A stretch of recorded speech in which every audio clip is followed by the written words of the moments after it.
আমাদের রিপন ভাই মনের কথা বলতেছে, শুনে যান। আমি আপনার সাথে কথা বলছি, এর জন্য আমার 5 লাখ টাকা জরিমানা দিতে হইব, আর আমার এই বাড়ি থেকে যাওয়া লাগবে। এই যে আমরা সবাই সাংবাদিক, আমরা এই যে স্যারের সাথে বলছি মিলিং নির্দেশ হোক ভাই, তোমার কোনোদিন ফাঁসাবে না। আমি স্যারের বলছি, স্যার খুব ভালো মানুষ, তারা ভালো মানুষ, তদন্ত করে তারা রিয়েল তদন্ত করে। আমি বলছি আমার যে ম্যানেজার আছে, আমি বলছি ভাই ডিএনএ করো, পুলিশের কাছে যাই। কয় না, ওই পুলিশের কাছে গেলে সমস্যা। ম্যানেজার যাইতে জানে, আমি কিছু ডিএনএ করলে তো আসল ম্যানেজার তো ইয়া করলো না। ম্যানেজার তো আমার কাছে নাই।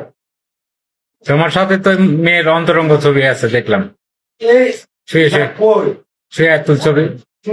কোন ছবি নাই, কোন ভিডিও নাই, কোনো কিছু নাই। এটা ব্যাগটা ষড়যন্ত্র না। মেয়েরা বলে তুমি ভাইরাল মানে এই বানাইবা। যে- তাহলে এই ছবি কিভাবে আসলো? ছবি কেউ বানাইছে? ওই ছবি কই পাইছে? পাইছি তো আমরা। এটা কি আই দিয়ে বানানো? তুমি সব মিলে বলবো স্যারের, উনি কিন্তু ভালো মানুষ এবং তানার স্যারেরা খুব ভালো আমি মানুষ। যে এই যে ভালো চলতেছি, ভালো খাইতেছি, এগুলি এলাকার লোকের মানুষের দেখে আর ভালো লাগে না। বন্ধুরা আরেকটা দুই বিষয়রা এগুলি মানুষ মানে আমার দেখতে পারে না, যে আমি বালা খাইতেছি, বালা ঘুমাইতেছি, এগুলি মানুষ দেখতে পারে না। তারা সবাই মিলে একটা ষড়যন্ত্র করছে, মানে আমার এই গ্রাম থেকে উচ্ছেদ করে দিব। আমার গ্রাম থেকে উচ্ছেদ করে দিব, কিভাবে বালা খায় আর এক কয়টা দিয়ে কিভাবে কামাইছে, এটা এরা একদিন না, তোমরা তো দরবারে তুমি তো স্বীকার করছো তোমার অপরাধ। আমার দরবারে শিখাই দিছে, পুষ করলেও করছি, না করলেও করছি।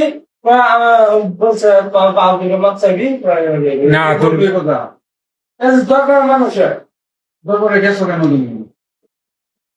আমার আমি কইছি দরকার, আমি না গেলে হয় না, হয় না দরকারে।